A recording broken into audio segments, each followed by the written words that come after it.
Bien, donc, nous avions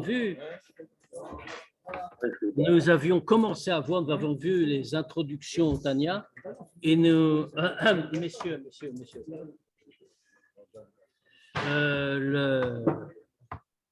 donc nous avions commencé à voir les différentes introductions qui précèdent le Tanya. Nous avions vu la page de titre et nous en étions arrivés à l'introduction la plus importante, bien sûr, puisque c'est celle du Admour Hazaken. Et le Admour Hazaken, dans cette première introduction, avait commencé à nous expliquer qu'en réalité, il nous expliquait le but, le but de son travail, le but du Tanya, qui était de répondre à des questions. Pourquoi? Parce que nous a-t-il dit, ce qu'il a commencé par nous dire, tout le monde ne peut pas, bien sûr, tout le monde ne peut pas comprendre de soi-même, tout le monde n'en est pas capable.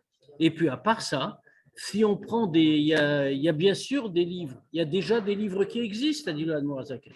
Il y a des livres qui sont très bien, qui sont fondés sur la pensée humaine, que des gens très bien ont pu écrire. Mais c'est très limité parce que ce n'est jamais que l'opinion d'un homme. Et puis il y a des livres qui sont même fondés sur des choses beaucoup mieux, beaucoup plus importantes et profondes que la pensée humaine, qui sont fondés vraiment sur des textes des Chachamim, etc.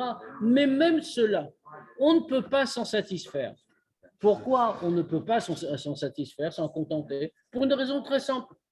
C'est que c'est vrai que c'est de la Torah et que tout est dans la Torah, et que nous-mêmes, nous sommes aussi partie intégrante de tout cela.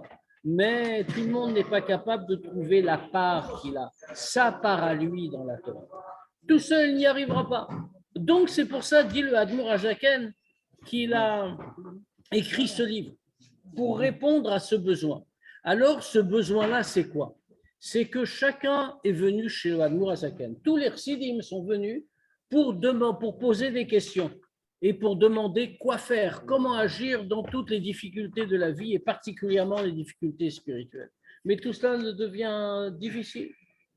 Et il dit, l'Admour Hazaken dit, c'est vrai que chez nous, on a l'habitude de dire, chez les chassidim, on a l'habitude de dire que c'est pas pareil d'aller voir le Rav, le Rabbi, et de lui poser une question directement face à face, plutôt que lire dans un livre. C'est pour ça que l'Admour Hazaken a commencé à dire, c'est vrai pour certains livres, mais ici, ce n'est pas forcément vrai. Ici, c'est quelque chose d'autre.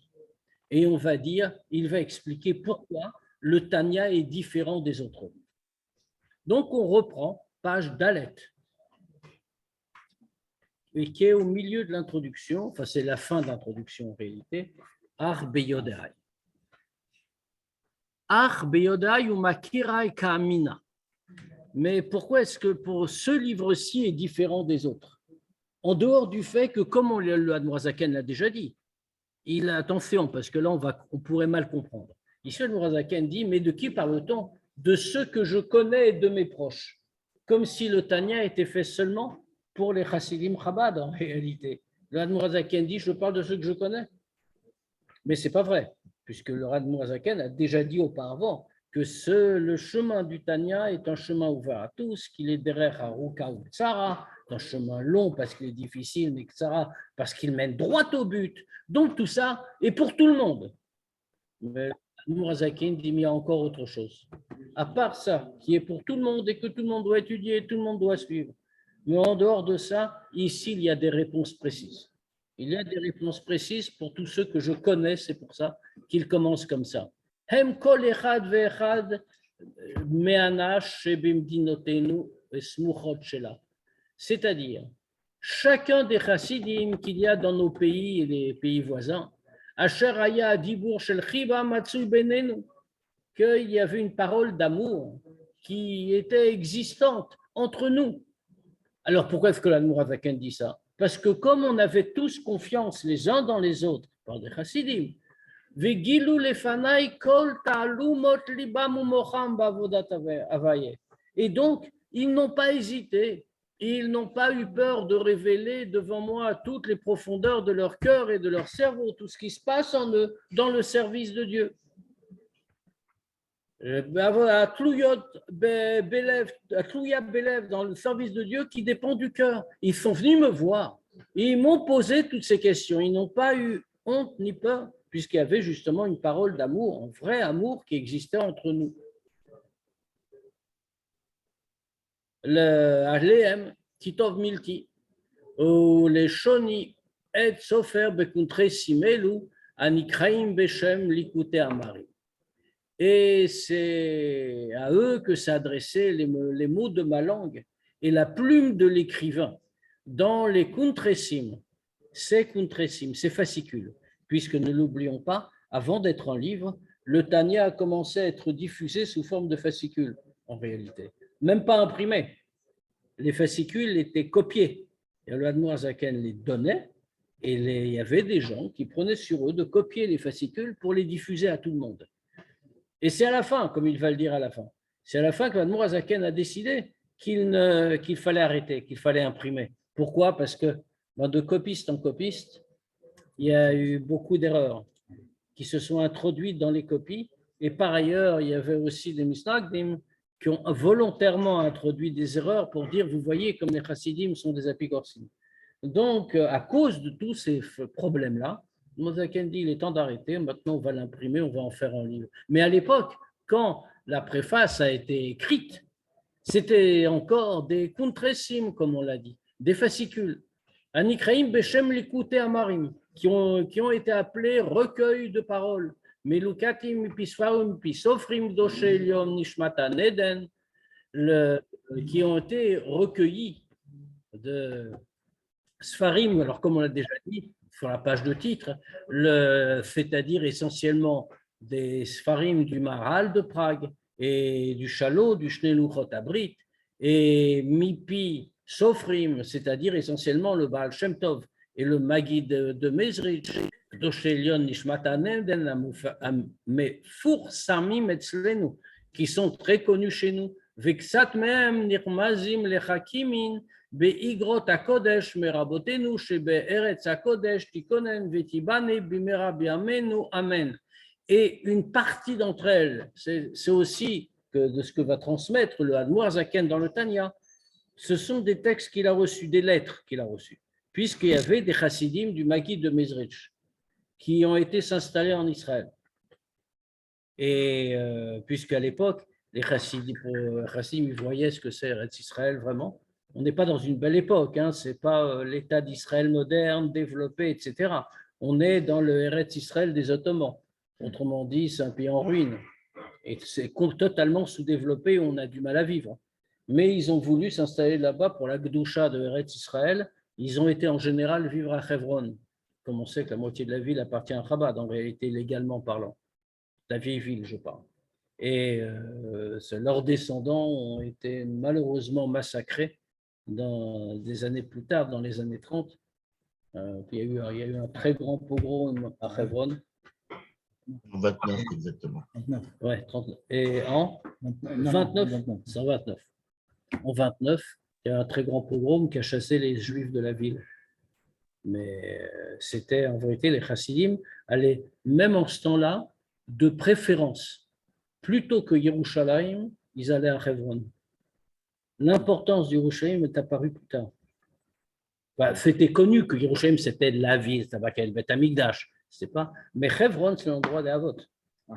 Et on pouvait prier, on pouvait étudier à côté d'Avraham, Yitzhak et Yaakov, ce qui est quand même pas rien. Et donc les chassidim allaient là-bas plutôt. Et le pogrom, il a été fait par qui? Les Arabes. Les Anglais aussi. Les Anglais ont laissé faire. Ils n'ont pas tué les Juifs, mais ils ne sont pas interposés pour arrêter le pogrom. Ils ont toujours été très sympas dans ce genre-là. Bien sûr. De toute façon, les Anglais ne voulaient pas des Juifs en ce qu'on appelait la Palestine à l'époque. Alors,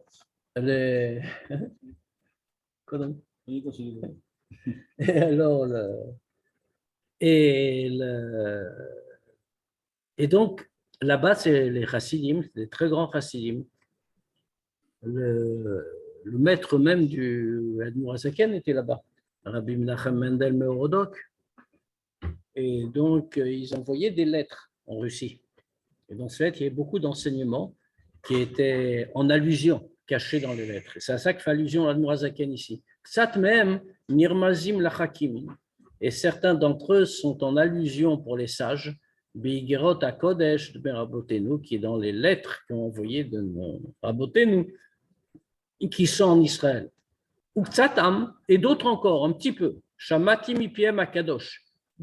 Biotampo Imanu, j'ai entendu de leur bouche. Les chassidim plus âgés, ils avaient connu le Baal Shem Tov, ils avaient connu le Maguid.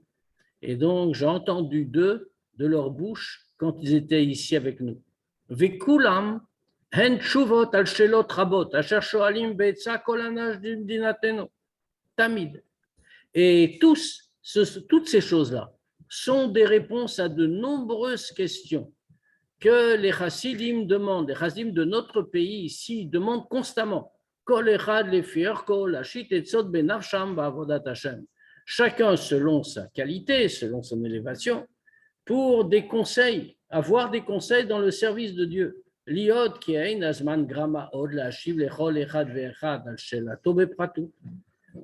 or, il se trouve que maintenant, nous n'avons plus le temps. Il se trouve qu'il y a beaucoup de chassidim, et de plus en plus. Donc, ce qui s'est passé avec l'Admour Hazaken, ce qui s'est passé plus tard avec le Rabbi dans notre génération, c'est qu'il n'y avait plus le temps de répondre à tout le monde individuellement, de recevoir chacun et de lui répondre. Ça prend trop de temps. Donc, il ne peut plus le faire. Vega Mashikra Metsuya, et aussi l'oubli existe, c'est-à-dire que quand on va répondre aux gens, les gens ne vont pas savoir, ils ne vont pas se rappeler. Donc, dans ce cas-là, Alken Rishamti Kol Atshuvot, Al-Kol Hashelot, les Mishmeret. Et donc, c'est pour ça que j'ai noté toutes les réponses à toutes les questions. Pour les garder, les hot, liot, les chol, echad, ve'echad, les zikaron, ben enav, pour que chacun en ait le souvenir entre ses yeux. Velo yitrok od li kanes les daberimi. Et qu'il ne pousse pas encore, qu'il ne s'efforce pas de rentrer encore pour me parler, Beyechidout en particulier, qui est en privé. Qui ben pourquoi? C'est pas qu'on va lui retirer quelque chose, dit le Admour Hazaken. Qui ben imatse margo ale nafsho. Parce que dans ces réponses-là, il va le trouver la paix de l'esprit. Ve'etza nechona lechol davar hakaché alav. Et il va trouver un bon conseil pour chaque chose qui lui a une difficulté, be'avodat Hashem, dans le service de Dieu, ve'nachon yelibo batuar b'Hashem gomer ba'adenu. Et en plus de ça, quand il saura ça, quand il va voir les réponses, alors son cœur va aussi en même temps être confiant en Dieu qui va terminer nous soutenir. C'est-à-dire qu'Alter Rebbe rappelle que tout ça, ça va marcher à condition qu'on ait aussi confiance en Dieu et qu'on s'appuie sur lui. Alors maintenant, ensuite, l'Admour Hazaken donne un conseil. Il dit maintenant peut-être, parce que malgré tout, c'est des livres, donc il faut étudier. Et le chemin du Admour Hazaken est un chemin compliqué. Intellectuellement parlant, il faut connaître, il faut comprendre, il faut être capable de comprendre ce que veut dire le Admour Hazaken. Alors le Admour Hazaken voit aussi ce problème-là. Il dit Mi shekatzra, shedato katzra, lehavin davaretza mitor kuntresimelu. Et celui dont l'esprit est trop petit pour comprendre le conseil à partir de ses fascicules. Yefaresh shechato lifna gdolim shebeero. Alors il va aller voir les grandes savilles et il va expliquer son problème. Vem yivonenu, et lui, ils vont lui faire comprendre. Alors lui, maintenant, l'Admour Hazaken dit, attention, là-dessus, je m'adresse maintenant à ceux-là, aux grands qui peuvent expliquer. Ve'aleem bakashati. Et je m'adresse à eux, je leur demande, shelo lasum yad l'épée, de ne pas mettre la main sur la bouche, ça veut dire pas répondre. Les itnaeg be'anava ve'shifrut shel sheker chad ve'shalom, pour se comporter dans une façon d'humilité et de rabaissement, de mensonge, chas ve'shalom. En bon français, ça s'appelle la fausse modestie. Mais le mot en hébreu est plus fort. Anava shel sheker. c'est une humilité mensongère. Quelqu'un va dire non, moi je ne suis pas digne, je ne peux pas répondre, je ne sais pas. Alors qu'en réalité, lui sait apprendre et lui est capable de comprendre. Alors, Noirzaken, lui, on n'a pas le droit de faire ça. Et d'expliquer. Oui, Le faux, c'est comme le faux bitoul. pardon? Le faux C'est bitoul. comme le faux. Oui, c'est du faux bitou, exactement. La Noirzaken dit un nava shel sheker. Ce n'est pas de la vraie nava. C'est un mensonge, on veut apparaître à l'extérieur. Pourquoi on fait ça? Parce qu'on veut montrer qu'on est humble. Or, montrer qu'on est humble, ça veut dire qu'on ne l'est pas en réalité. Donc, c'est vraiment un nava shel sheker. Au Kenoda, la Noirzaken insiste, Kenoda onesh amar. Et comme on sait, comme c'est connu, la grave punition, Almoné Abba, celui qui empêche la nourriture, il fait référence à des mots de la Gemara, que celui qui refuse d'enseigner alors qu'il peut le faire, il fait comme s'il retirait la nourriture à un affamé. Et donc, c'est une interdiction. Et la grande récompense de celui au contraire qui accepte. Et après, comme le disent les Chachamim, que Dieu éclaire les yeux des deux. Ki yair avaye pan avalem. Or pne melechaim, parce que Dieu va faire rayonner sa face vers eux. Or pne melechaim, la lumière de la face du roi de vie. Ça veut dire quoi? A priori, on a une question sur le passage. Dieu va éclairer les yeux des dieux. Qu'est-ce que ça veut dire? Il va éclairer les yeux des deux. Celui qui enseigne, il n'a pas besoin qu'on lui éclaire les yeux. Il sait déjà. Quand le Passouk vient nous dire, Dieu va aider celui qui enseigne. Et l'autre va avoir les yeux éclairés. Ça, c'est logique. Mais pourquoi il va éclairer les yeux des deux? Parce qu'en réalité, quand quelqu'un enseigne, Dieu lui donne aussi. Il tourne sa face vers lui. Et donc, dans ce cas-là, il reçoit une très grande récompense. On met chayim, mais celui qui donne vie à la vie. Et zakenu viechayenu le yamim. Il va nous faire mériter, nous faire vivre dans ces jours-là. Asher lo yilmedu odish et reu, où on n'étudiera plus l'un de l'autre. Ki kulam yadeoti, parce que c'est marqué pour l'avenue Mashiach, parce que tous me connaîtront, Vegomer. Qui malares daetavaye, Vegomer, parce qu'à ce moment-là, la terre sera pleine de la connaissance de Dieu, comme dit le Navi, comme l'eau recouvre le fond des mers. Amen, Kenny Ratson, que ce soit la volonté de Dieu. On ne va pas faire la fin de l'introduction, même si c'est l'Admorazaken qui l'a écrite, puisque la fin de l'introduction est pour protéger les intérêts des imprimeurs, en réalité. Donc, là, ce qui est intéressant, c'est que l'enseignant, celui qui va enseigner d'une façon telle que le décrit l'Admorazaken, il reçoit une aide. Oui, bien sûr. Bien sûr. Mais encore faut-il qu'il ait effectivement toutes les conditions requises pour pouvoir enseigner. Sinon, il ne reçoit pas de bénédiction. Il faut qu'il se donne dans l'enseignement, que ce soit les conditions requises. Il faut qu'il se donne dans l'enseignement. Il ne faut pas qu'il le fasse pour une gloire ou pour quelque chose. Il faut qu'il le fasse pour enseigner. Même si c'est pour une parnassa. Oui, ça c'est autre chose. D'accord. Ça c'est un débat dans Rambam. D'accord. À l'origine, le Rambam le dit, hein, on ne se faisait pas payer pour enseigner la Torah. Et puis aujourd'hui, notamment la Torah orale. Maintenant, aujourd'hui, à l'époque de Rambam déjà, les choses avaient changé, il y a besoin de parnassa, donc effectivement, on peut se faire payer. Mais même quand quelqu'un se fait payer, ce qui est normal, il faut vivre. Nous ne sommes pas des anges, on a besoin de vie matérielle. Mais même quand quelqu'un est payé pour enseigner, il doit se donner dans l'enseignement, se dire, même si c'est une parnassa, ce n'est pas une parnassa comme une autre. Et donc, même s'il a un salaire, par exemple, les grands de la ville, souvent le grand, c'était le rave, par exemple. Le rave était payé en tant que rave. Mais malgré tout, ça ne s'appelle pas qu'il a mal répondu, parce qu'il le fait, parce qu'il sait qu'il peut le faire et qu'il a un rôle qui lui a été confié. Alors, comme je le disais, on va pas faire les quelques lignes qui restent, où c'est juste une mise en garde, une interdiction, je résume, une interdiction voilà, exactement, une interdiction de recopier les contrécimes déjà édités, pendant 5 ans à partir du moment de leur édition, pour protéger les intérêts en vérité des imprimeurs qui ont beaucoup donné d'eux-mêmes pour les imprimer et que ce n'est pas une chose simple. Donc, Mourazaken a voulu les protéger. On va passer immédiatement, enfin, au premier chapitre de Tanya. Donc, Perek Aleph. Combien de fois tu l'as fait? C'est la 5e fois. C'est à peu près, enfin, on ne fait pas en entier, puisqu'on ne fait pas Yigeret HaKodesh ni Kontra Saharot. On va jusqu'après Yigeret HaTshuva. Donc, depuis le début jusqu'à la fin de Yigeret HaTshuva, ça nous prend en moyenne 4 ans.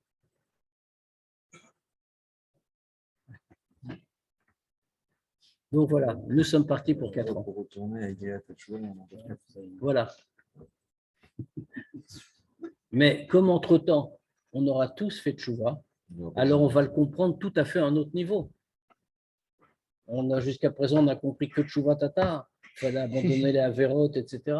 Maintenant, on sera tous des Tzadikim Gumurim, et donc on va le comprendre dans Tchouva Ilah. Il suffit de suivre le chemin, hein, puisque c'est exactement ce que nous dit le Tanya concrètement. On va le voir tout de suite d'ailleurs. Hein. Vous remarquez que le titre est rappelé au Likutei Amarim, et comme on l'appelle le Admor Hazaken, Sefer Shel Beinonim.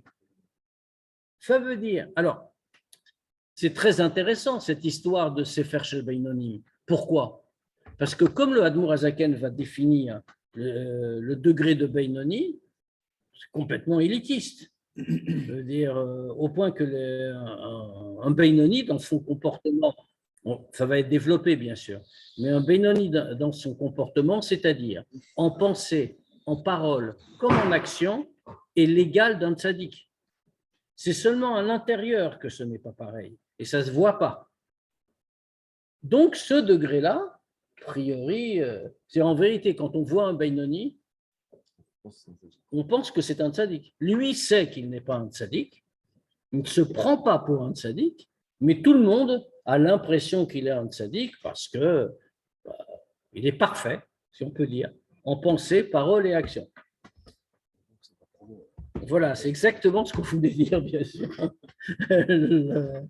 Alors, justement, c'est très intéressant que le Admor Hazaken ait fait mettre en titre que Likutei Amarim, cette partie-là, c'est Sefer Shel Beinonim.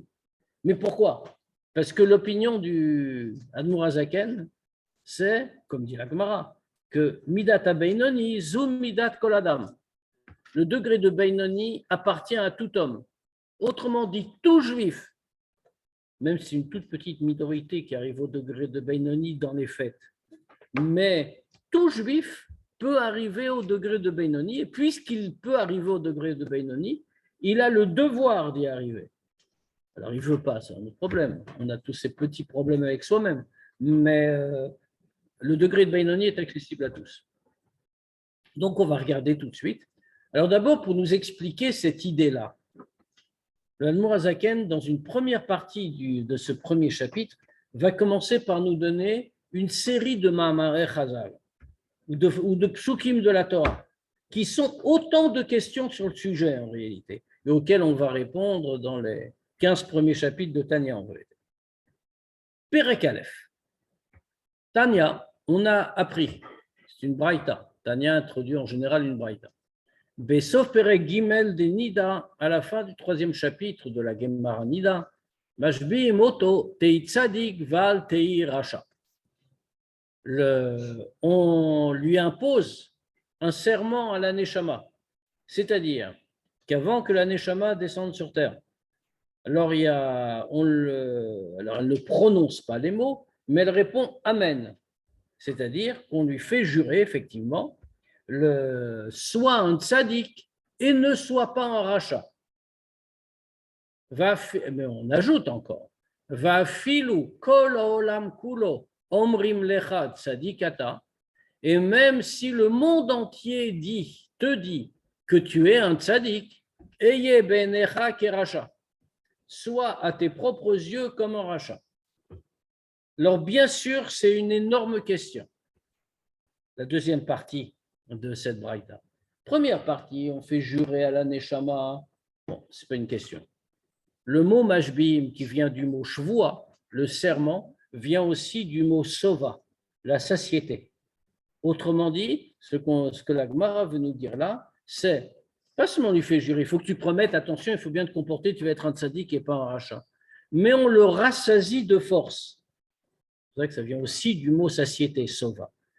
On le rassasie de force. Tu vas être un tzaddik et tu ne vas pas être un rachat. Bon, très bien. Bon, d'abord, la répétition, bien sûr, attire un peu l'oreille. Tu vas être un tzaddik pour qu'on rajoute et tu ne vas pas être un rachat. Si déjà tu es un tzaddik, c'est sûr que tu ne vas pas être un rachat. Question. Oui. Juste, donc on le fait jurer d'être un sadique. Oui. Mais quand il y a des endroits où il y a marqué que la Neshama ne veut pas descendre parce qu'on lui montre où elle va aller, quoi. Donc d'un côté, on lui montre où elle va aller, et de l'autre côté, on lui dit sur un sadique. C'est juste une entreprise. Oui, mais de toutes les façons, on peut regarder de plusieurs manières. C'est vrai qu'il y a des endroits où c'est écrit que la Neshama, quand elle voit tout ça, elle se dit oui, ça va être dur. D'un autre côté, c'est écrit aussi que la Neshama attend, en particulier dans le Hayom Yom. Il est écrit que la Neshama attend pendant des siècles. Quand est-ce que je pourrai descendre? Pourquoi? Parce que c'est vrai que le monde est un endroit très dur, mais l'élévation que la Neshama a par le service de Dieu dans le monde matériel avec des mitzvot matériels n'est accessible par définition que dans ce monde. Une Neshama, quand elle remonte vers Dieu, n'aura jamais le mérite de s'attacher à lui comme un être humain en bas quand il accomplit une mitzvah. Le lien avec Dieu est bien supérieur. Et ce qui est plus inquiétant, c'est la suite du pasuk. La suite de la Braïta. La Braïta dit, et même si le monde tout entier te dit que tu es un tzaddik, ayez benecha qui racha, soit à tes yeux comme un rachat. On est en train de dire, la Braïta est en train de dire à un homme, tu dois te considérer comme un rachat. Mais comment c'est possible? C'est contradictoire avec une Mishnah claire dans les Pirkei Avot. Tout de suite, l'Admor HaZaken va la rapporter. Il faut comprendre des hatnan. Alors, je ferai remarquer au passage les expressions très typiques du Admor HaZaken. Le tsarich lehavin est une expression qu'on trouve surtout dans les livres de Chassidut. Dans des Sfarim, d'autres Chachamim, bien sûr, des Sfarim de Niglé, on ne dit pas Vetzarich lehavin. Ce n'est pas une expression. On dit Rioun, il faut s'approfondir. On dit il y a une contradiction. Alors que pour le Admor HaZaken et dans Chassidut en général, on dit juste quand on ne comprend pas quelque chose, le problème est chez nous, il n'est pas dans le texte. Donc, tsarich lehavin, il faut comprendre. Notre problème n'est pas qu'on a un problème avec le texte ou que le texte a un problème, c'est nous qui avons de trop petites têtes. Donc, dans ce cas-là, il va falloir comprendre. Alors, qu'est-ce qu'il va falloir comprendre ici? Ce qui est une parfaite contradiction. C'est pour ça qu'on aurait très bien pu dire c'est contradictoire. Des atnan, à votre Perek, on a appris dans Pirkei Avot, Perek Bet, Val teiracha bifne atzmecha, et ne sois pas un rachat pour toi-même. Ça veut dire, il y a une interdiction claire de la Mishnah d'être un rachat. Ne te considère pas comme un rachat. Et maintenant, tu as une braïta qui te dit, même si on te dit que tu es un tzaddik, considère-toi comme un rachat. Comment on peut rafistoler les deux propos? Ça va être le but de tout le développement. En réalité, la vraie question, la réponse est donnée, je crois, vers le chapitre 12, donc on a un peu de temps devant nous. Vegam, imiye benaf keracha. Et encore une autre chose. S'il va être à ses propres yeux comme un rachat, il va se considérer comme un rachat. Alors, en dehors de ce que disent les Pirkei Avot, il y a un autre problème. Era levavo, son cœur va se sentir mal. Veillez atzuv, et il va être triste. Velo yochal la'avod Hashem besimcha uvtuv levad. Il ne pourra pas servir Dieu avec joie. Or, c'est un problème. Pourquoi c'est un problème? Parce que les Chachamim nous le disent, les Psukim. Ivdu et Hashem besimcha. On est tenu de servir Dieu avec joie. Plus encore, Tachat asher lo avata et Hashem besimcha mirov kol. Que dans les malédictions, c'est écrit comme ça. Pourquoi ça va arriver tout ça? parce que tu n'as pas servi Dieu avec joie quand tout était dans l'abondance et dans la facilité. Alors tout ça t'arrive maintenant. Autrement dit, la joie est un impératif. Maintenant, si quelqu'un se considère comme un rachat, il se voit toujours comme un rachat. Autrement dit, parle d'un bon juif, fait tous les efforts du monde, fait tout ce qu'il peut, mais on lui dit, tu es un rachat. C'est-à-dire que tu ne vas pas t'en sortir. Tu ne t'élèves pas au fond. D'accord, tu fais tout bien, etc., mais tu n'es qu'un rachat. La perspective est horrible. C'est-à-dire qu'il n'accomplira jamais sa fonction dans le monde. Il ne sera jamais un Benoni. Donc, s'il est éternellement un rachat, il y a de quoi être triste. Pas parce que, oh là là, je ne suis pas bien, mais je m'y fais, c'est la vie. C'est parce que je n'ai aucun espoir de progression et d'amélioration. Et donc, j'ai perdu ma vie. Là, c'est aussi contradictoire avec l'introduction. On a vu à 5 minutes. Oui, bien sûr. Ça veut dire qu'on ne comprend pas. On ne comprend pas comment on peut dire à quelqu'un, on va le rendre triste exprès. Et donc, à cause de ça, il ne pourra pas servir Dieu avec joie. Même le tzaddik qui doit ouvrir sa bouche pour aider. Bah oui, bien sûr. C'est-à-dire qu'au final, même lui, il ne peut pas aider. Donc, on a un problème. L'inverse aussi est un problème. Alors, on va lui dire non, il faut être joyeux. Mais Vimlo yara levavo klal. Maintenant, cette tristesse-là, se sentir un peu dérangé, de ne pas faire tout ce qu'on doit, s'il ne va pas l'avoir, on va lui dire, doit être joyeux. Donc, oublie tout. Sois joyeux. Allez, Dieu est bon, tout va très bien. Sois joyeux et oublie tout le reste. Mais si son cœur ne va pas du tout se sentir pas bien,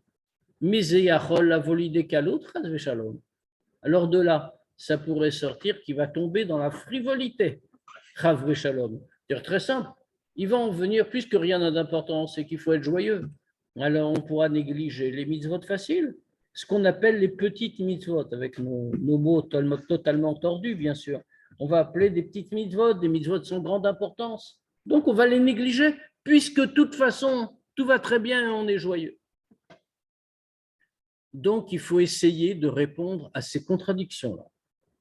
Mais pour ça, il faut arriver d'abord à définir un certain nombre de points fondamentaux, de points de base. Achaïnian, qui ne matzinu bigmara chamesh chalukot. C'est que pour comprendre ça, il faut poser des principes et savoir à quel degré on s'adresse. On trouve dans la Gemara qu'il y a 5 types d'hommes. Tzadik vetovlo, tzadik veralo, Racha vetovlo, Racha veralo ou Beinoni. Alors, on va le traduire. Alors, je ne vais pas le traduire comme on va le faire dans le Tanya et dans Chassidut, mais on va le traduire comme on le fait dans la Gemara, dans le Pshat de la Gemara. Tzadik vetovlo, le tzadik à qui il arrive du bien dans ce monde. Tzadik veralo, le tzadik à qui il arrive du mal dans ce monde. Racha vetovlo, un rachat qu'il arrive du bien dans ce monde, un rachat veralo, le rachat qu'il arrive du mal dans ce monde, et le Beinoni. Alors, qu'est-ce que ça veut dire tout ça? En vérité, tzadik vetovlo, le tzadik à qui il arrive du bien dans le monde, eh bien, c'est que c'est un tzadik parfait. On va le dire tout de suite. Pourquoi? C'est-à-dire que dans l'autre monde, il aura déjà toutes les récompenses. Alors, pour qu'il ait, comme il les aura toutes, mais qu'il n'a rien à réparer, il n'a aucun manque, alors il a déjà le meilleur dans ce monde-ci. Tzadik veralo, c'est qu'il a encore quelques petites défaillances. Pas de chav et shalom, pas de averot. Si le inaveras, on l'a déjà dit. Pour le Tanya, ce n'est pas un tzadik du tout. Alors, pourquoi il lui arrive du mal dans ce monde? Parce que quand il a du mal dans ce monde, le mal qui lui arrive sert à effacer les quelques manques qui lui restent. Et Racha vetovlo, maintenant le rachat, pourquoi il lui arriverait du bien dans le monde? Parce que même un rachat qui n'est pas totalement rachat fait aussi quelques bonnes actions. Or, pour ne pas, c'est comme ça que l'interprète la Gemara, pour ne pas que le récompenser dans l'autre monde, le peu de bien qu'il mérite, on le lui donne déjà ici-bas. de telle façon qu'on n'ait plus besoin de rien lui donner quand il quittera ce monde. Racha verra l'eau, il a du mal dans ce monde parce que de toute façon, il n'a jamais fait de bien, c'est le rachat parfait. Et donc, il aura du mal ici-bas et du mal plus tard. Et le Beinoni, l'homme entre les deux, l'homme intermédiaire, l'homme moyen, comme on voudra dire. C'est comme ça, cette idée de Beinoni, homme intermédiaire, c'est comme ça que les commentateurs de la Gemara l'interprètent. Il est entre les deux. On ne sait pas ce que c'est vraiment. L'homme moyen. Pirchou Bigmara. La Gemara ajoute une explication. Et elle nous dit Tzadik Vetovlo, Tzadik Gamour. Alors, dans l'interprétation qu'on a donnée, ça se comprend très bien. Tzadik Vetovlo, le tzadik qui a du bien dans ce monde, c'est un tzadik Gamour. C'est un tzadik parfait. On n'a rien à lui retirer. Il n'a aucune défaillance. Donc, il peut avoir le meilleur dans le monde futur et le meilleur dans ce monde-ci. Non, tzadik veralo, tzadik sheino Gamour.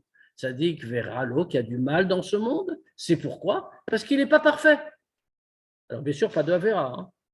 Alors, parce qu'en réalité, comme il y a un passou qui nous dit un tzadik ba'aretz sheya'aseh tov velo yecheta. Il n'y a pas de tzadik sur terre qui ait fait du bien et n'est pas fait de faute. Ce qui est évidemment totalement contradictoire une fois de plus avec ce qu'on est en train de dire. Mais les commentateurs expliquent le chet du tzadik n'est pas une faute à proprement parler, ce n'est pas un péché. La faute s'interprète ici, le mot chet, par l'idée de chisaron, de manque. Donc, s'il a un manque, s'il n'est pas gamo, shaino gamo, ce n'est pas un tzadik parfait, donc on doit lui retirer par des épreuves ici-bas les choses qui sont imparfaites, de telle manière qu'il ait toute sa récompense dans l'autre monde. Maintenant, ça c'était la Gemara. Deuxième strate d'interprétation. On a Raya Mehemna. Le Raya Mehemna, c'est une partie du Zohar, bien sûr. Donc, dans le Zohar, dans cette partie Raya Mehemna, Parshat Mishpatim, Peresh, là-bas, il explique Tzadik veralo, shara shebo kafouf letov, vechulu. Là-bas, il explique que le tzadik veralo, d'une manière totalement différente. Alors, bien sûr, ça ne veut pas dire que la Gemara a tort, mais le Zohar, c'est le Zohar. Il donne un sens plus profond. Et donc, il dit tzadik veralo, ce n'est pas simplement, comme la Gemara dit, quelqu'un à qui il arrive des épreuves dans ce monde pour effacer ses manques. C'est she'ara shebo kafouf letov. C'est que le mal qu'il y a en lui est soumis au bien. Autrement dit, et ce qui explique dans la vision du Raya Mehemna, le tzaddik ne fait jamais de faute, puisque le mal est soumis au bien. Mais simplement, qu'est-ce qu'on voit aussi? Le mal existe, puisqu'il est soumis au bien. Le mal existe en lui. Et c'est vrai, bien sûr, pour un rachat. Par exemple, on dit rachat vetovlo. Qu'est-ce que ça voulait dire? Un rachat qui a du mal, c'est un rachat. Et il a aussi du bien. Vetovlo, il a du bien en lui. Mais ce bien qu'il a en lui est soumis au mal. C'est le mal qui prédomine. Et d'ailleurs, on voit comment est l'expression. Tzadik vera lo. Lui, il est tzadik. Mais il y a quelque chose en plus qui est le mal. Le mal est en lui. Mais il ne le domine pas. C'est quelque chose comme secondaire, en deuxième position. Au Big Mara, et pareil, symétriquement inversé, pareil pour le rachat, bien sûr. Au Big Mara, sauf Perektet des Brachot. Maintenant, encore un point. Dans la Gemara, à la fin du 9e chapitre de la Gemara Brachot, il est écrit Tzadikim Yetzertov Shoftan Vechulu. Les tzadikim, c'est le Yetzertov qui les conduit. Rechaim Yetzara Shoftan. Les Rechaim, c'est le Yetzara. Shoftan, ça vient de Shofet. Comme un Shofet dirige, un juge. Et bien de la même manière, les Rechaim, le Yetzara Shoftan. Beinonim, Ze Veze Shoftan. Et le Beinoni, c'est, comme on a dit, l'homme intermédiaire. C'est les deux qui le dirigent vers Rouleau. Une fois qu'on a vu tout ça, et qu'on a déjà une idée un petit peu plus claire sur les catégories humaines, catégories spirituelles, alors le Hanmour Azaken ramène une histoire qui va nous bouleverser. Amar Rabba. Rabba, qui était un de nos plus grands maîtres, c'est le grand tzaddik de sa génération, de nos chachamim. Rabba a dit un jour, Kegon Ana Beinoni.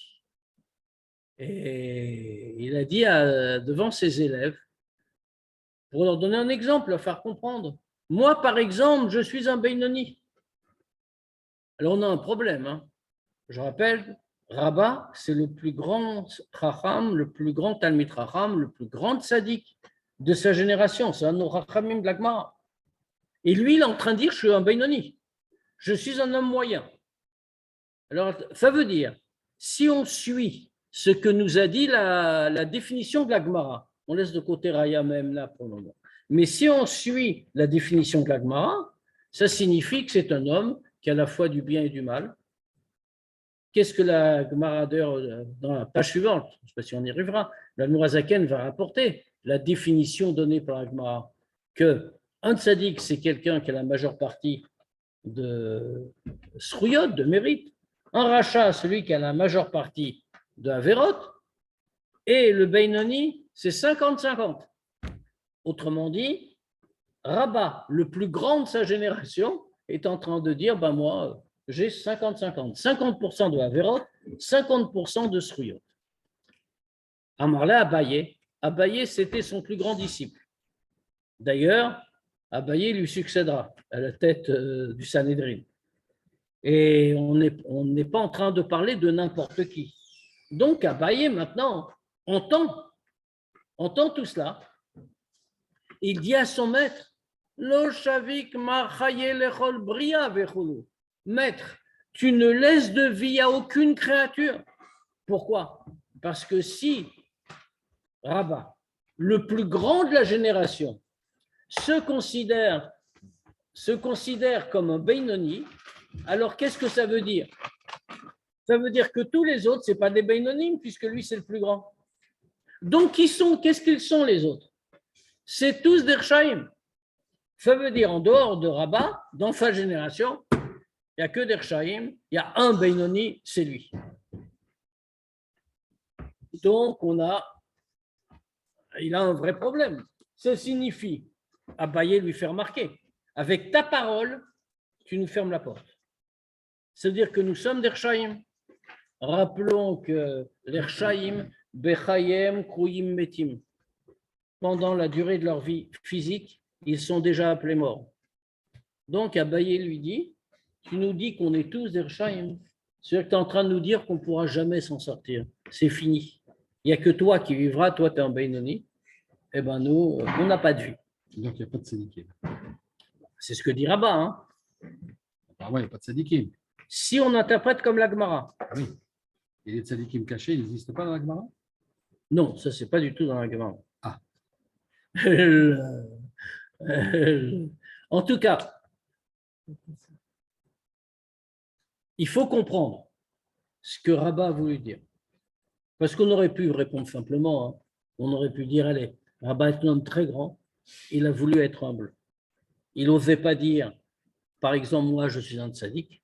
Et donc, il a dit, par exemple, moi, je suis un Beinoni. C'est comme ça que certains interprètent, d'ailleurs, cette phrase. C'est une phrase d'Agmara, ce n'est pas une phrase en Kabbalah. Hein. Et cette idée-là est impossible. Pourquoi elle est impossible? Parce que ça s'appelle un navash al-sheker. Quelqu'un qui sait qu'il est un tzaddik. Alors, bien sûr, ça dépend comment il le dit. Bah, regardez-moi tous, je suis un tzaddik, ça ne va pas. Mais ce n'est pas ce qu'il veut dire. Il leur donne une leçon dans le service de Dieu. Donc, il pouvait parfaitement dire, moi, par exemple, je suis, alors il a dit avec des mots peut-être un peu adoucis, je suis appelé un tzaddik ou quelque chose comme ça. Mais il a expliqué ce qu'est un tzaddik. On ne peut pas dire, mais si Beinoni, c'est vraiment 50-50, comme dit la Gemara, c'est impossible. On ne peut même pas le croire. Rabba est un homme qui a un comportement parfait visiblement. Donc, on ne peut en aucun cas croire qu'il est un Beinoni. Sinon, c'est vraiment un Navash al-Sheker. Donc, c'est sûr qu'il n'a pas dit ça dans ce sens-là. On va y revenir. On va renforcer la question. C'est-à-dire qu'on comprend bien qu'il y a donc, même selon la Gemara, des incompréhensions si on regarde profondément avec le regard du Raya Memna. Donc, on est obligé d'aller plus loin et de repréciser toutes les définitions. C'est ce que veut dire le mot Ber et Tev. On va aller plus loin. Et il faut voir ce que veulent dire, bien différencier chacune des situations. Vegam Lehavin, il y a encore autre chose à comprendre. Mashama Iyov, ce qu'a dit Iyov, Job, pour les intimes. Baba Batra Perek Aleph. Qu'est-ce qu'il dit? Ribono Shel Olam, vous savez, dans le fameux débat qu'il y a entre Iyov et Akadosh Baruch Hu. Iyov, dans son débat avec Dieu, il lui propose quelque chose. Il dit à Dieu, ce qui est rapporté ici, Barata tzadikim, barata reshaim. Tu as créé des tzadikim et tu as créé des reshaim. C'est quoi le débat? En vérité, Iyov a décidé de prendre la défense des Juifs. Il dit, pourquoi est-ce que tu condamnes des Juifs qui se sont mal comportés? Pourquoi est-ce que tu leur reproches? Mais c'est toi qui as créé des tzadikim, ce qui est cité. Et c'est toi qui as créé des reshaim. Ah, tu peux tout faire. Tu ne voulais pas qu'il y ait des reshaim dans ce monde. Ben, n'en crée pas. Fais qu'il n'y ait que des tzadikim. Bon argument. Alors, en réalité, on sait bien que l'argument est un peu incompréhensible dans la réalité. Pourquoi? Parce que on n'est pas rachat. On est pas rachat. Quand oui. on n'est pas rachat. Parce que toi, tu as pris Rambam et tu sais que la liberté, le libre arbitre est un des fondements. Mais Iyov n'avait pas encore appris Rambam. Et nous, on sait que le libre arbitre, la liberté, c'est un des principes fondamentaux du judaïsme. Est-ce qu'on est tzaddik? Non, non, on crée, on va y revenir. N'anticipons pas, parce que tout ça, c'est de longs développements dans le Tanya.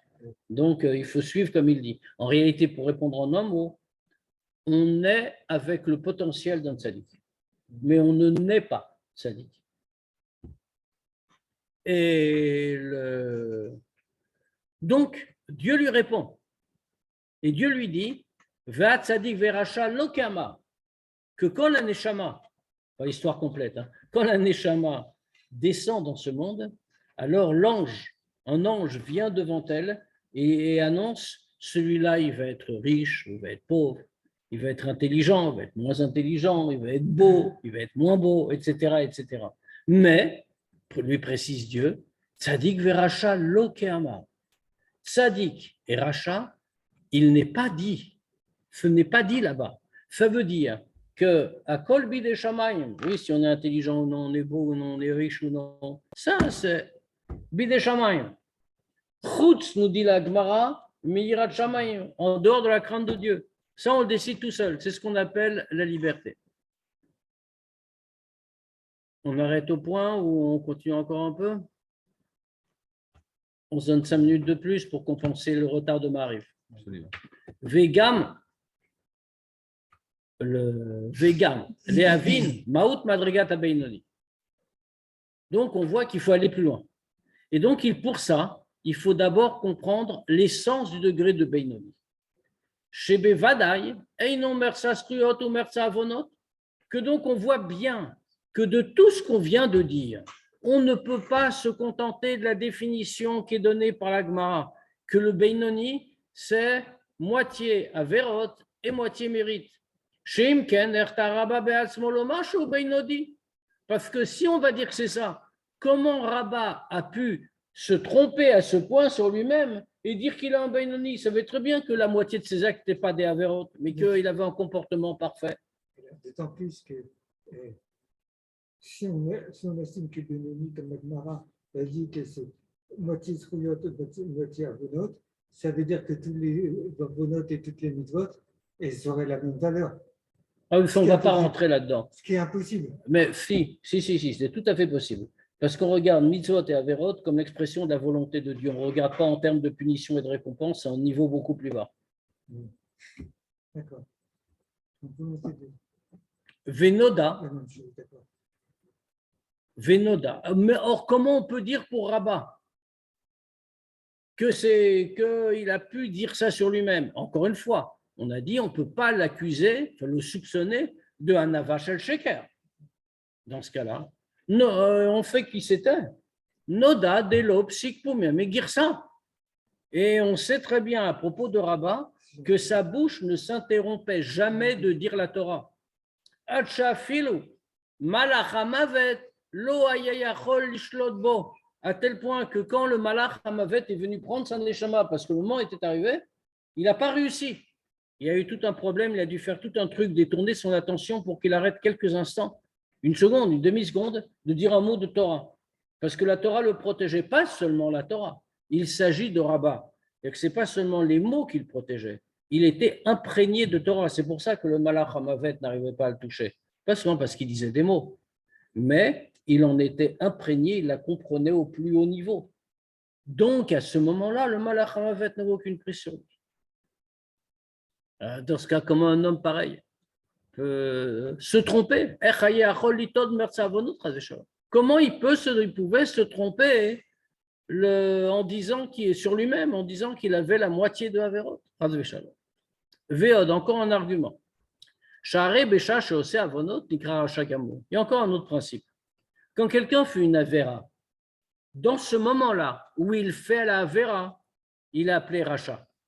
Et même si c'est quelqu'un de très bien par ailleurs, jusque-là, fait une Avera, quelle qu'elle soit, même petite, il est appelé en Racha Gamour. On le voit des psukim, que des gens qui font une Avera sont appelés d'Arshaim. Mais plus encore, celui qui a fait cette Avera, qui était en Racha Gamour, fait ensuite Tchouva, il a appelé un Tzadik Gamour. Ça veut dire quoi? Qu'il n'y a pas de place, il ne peut pas penser là-bas qu'il a un Beinoni. Si tu as fait une Avera, tu es Racha. Tu vas me dire, il a fait Tchouva, il considère qu'il a fait Tchouva. Tu n'es pas un Beinoni, tu es un Tzadik. La preuve, il y a une preuve dans la Halacha, que la fameuse preuve que si quelqu'un a épousé une femme avec la condition qu'il était un Tzadik Gamour, et puis ça peut se faire, hein. Et enfin, maintenant, ça ne se fait plus beaucoup, mais ça pouvait se faire. Dans la halakha, ça existe. Et c'est un cas qui est vu par le Rambam en plus. Et puis après le mariage, on découvre qu'il est en Racha Gamour. A priori, le mariage a été fait, c'est ce qu'on appelle une Ktuva Altnaï. C'est un mariage soumis à condition. Par exemple, s'il avait dit je marie, mais à condition que je possède 10 000 pièces d'or, par exemple, Rambam aussi donne ce cas. Et qu'après le mariage, on voit qu'il n'a pas 10 000 pièces d'or, il n'en a que 9 999. Le mariage n'est pas valable. Ce n'est pas qu'il est dissous, il n'a jamais existé, parce que la condition n'a pas été remplie. Là, on aurait dû dire pareil. Or, la réponse est non. La réponse, c'est que le mariage est valable, parce que dit Rambam, Shama Yerer Tchouva Belibo. Peut-être qu'il a eu un réveil de Tchouva dans son cœur. Or, la Tchouva est en une seconde. Donc, maintenant, il a un Tzadik Gamour quand il parle. Quand il a fait Aktouva, il est peut-être un Racha Gamour. Mais maintenant, il a un Tzadik Gamour. À l'instant, au moment où il s'est marié, il a été un Tzadik Gamour. Ça veut dire qu'il n'y a pas de place pour le Beinoni. Un Racha Gamour, fait Tchouva, un Tzadik Gamour. Merci. Vous dites que quelqu'un, vous avez donné l'exemple de celui qui veut se marier sous la condition qu'il ait les 10 000 pièces d'or. Et dans ce cas-là, c'est comme si le mariage n'avait jamais lieu. Est-ce que ça voudrait dire dans ce cas-là que les brachot sont brachot les batelah? Regarde, c'est des autres problèmes. On ne va pas rajouter des problèmes sur celui-là. Parce que je pose la question parce que vous en parlez, c'est pour ça. Non, mais le cœur du problème, il n'est pas là. Le cœur du problème, c'est quoi la définition? Va filo a ouvert à l'issour kal shel divrei sofrim, et même plus que ça, même celui qui enfreint une interdiction légère, pas de la Torah, mais des divrei sofrim, des chachamim. Mikri Racha, il a appelé un Racha, Kedaïta, par Bet de Yebamot, par Kama de Nida, dans plusieurs cas. Va filou, Mais plus encore, le Admor Zaken va chercher tous les cas pour montrer à quel point on est vite appelé un rachat. Et donc, on ne peut pas parler d'un Beinoni comme ça. Va filou mishiesh beyado limchot velo micha. Même quelqu'un qui n'a rien fait de lui-même. Là, on avait dit avant, c'était dans une interdiction de la Torah. Maintenant, on voit même, c'est vrai, pour beaucoup moins grave apparemment, une interdiction des Chachamim. Mais même quelqu'un qui n'a rien fait, juste, il pouvait empêcher qu'on fasse une avéra. Et il n'a pas empêché. Parce qu'il n'a pas empêché, Nikra Racha, le Perek Vav des Shvuot. Parce qu'il n'a pas empêché, il a appelé un Racha. Vekol Sheken, Vekal Vachomer. Donc, à plus forte raison, c'est des toutes petites interdictions. Et on est déjà appelé un rachat pour ça, comme on voit dans les références qu'il donne. À plus forte raison, chef Charlot les Kaima. À plus forte raison alors, quelque chose de beaucoup plus grave. Quelqu'un qui ne fait pas une mitzvah tassé, un commandement, qu'il aurait pu faire. Comment? Par exemple, Kol chef Charlot la Sok Batora. Celui qui peut étudier la Torah, Ve'eino Osek. Et il n'étudie pas. Alors pour n'importe quelle raison. Hein. Pas qu'il n'étudie pas du tout, qu'il fait un mauvais, etc., etc. Il a du temps libre. Il a, allez, on va être généreux, il a 10 minutes. Et pendant ces 10 minutes, il fait autre chose qu'étudier la Torah. Bon, on ne dit pas qu'il mange, bon, il y a une nécessité naturelle, ou même qu'il travaille. Ça, c'est aussi une nécessité. C'est ça qu'on parle. Mais il a 10 minutes libres. Allez, il est dans son magasin, derrière le comptoir, et il attend le client pendant 10 minutes. Il n'a rien à faire, il ne fait rien, il attend. Dans ces 10 minutes, il n'apprend pas la Torah. Des Shorazal, les Chachamim ont fait une dracha sur ce cas-là. Ou alors, si c'est plus simple, hein, c'est à la maison qu'on rentre, qu'on est fatigué. Sauf ce qu'on dit que attendre, c'est aussi un travail. Oui, alors ça, c'est... Je ne sais pas dans quelle société tu travailles.